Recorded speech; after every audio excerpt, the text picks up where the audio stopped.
మహాభారతం మనందరికీ తెలిసినటువంటి కథ. ఈ మహాభారతంలో పాండవుల కంటే కర్ణుని గురించే ఎక్కువగా చాలామంది కథలుగా చెప్తారు. ఇప్పుడు కర్ణుడు ఎదుర్కొన్నటువంటి కష్టాలు అన్నీ ఇన్ని కావు. ఒకటి పరశురాముడి శాపము. ముఖ్యంగా తాను బ్రాహ్మణుడని పరశురాముడి దగ్గర అబద్ధం చెప్పి విద్యలు నేర్చుకుంటాడు. తీరా కర్ణుడు బ్రాహ్మణుడు కాదు అని తెలిసినప్పుడు పరశురాముడు శాపం ఇస్తాడు. యుద్ధం సమయంలో నువ్వు నేర్చుకున్న విద్యలని నువ్వు మర్చిపోతావని. అలాగే భూదేవి శాపము. ఒక అమ్మాయి పాలు ఒలగబోసుకొని ఏడుస్తున్నప్పుడు కర్ణుడు వచ్చి ఆ పాలను భూమిలో నుంచి తీసి ఆ అమ్మాయికి ఇచ్చినప్పుడు భూదేవి శాపము. అలాగే బ్రాహ్మణుడి శాపము. అలాగే కవచ కుండలాలు కోల్పోవడం.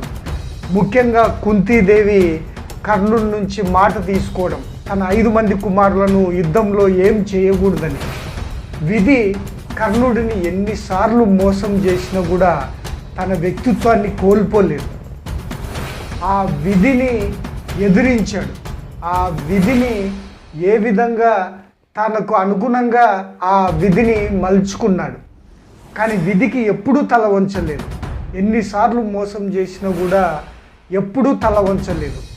అలాగే నీ తలరాత బాగలేదని, నీ భవిష్యత్తు బాగలేదని ఎప్పుడూ ఏడవద్దు, బాధపడవద్దు.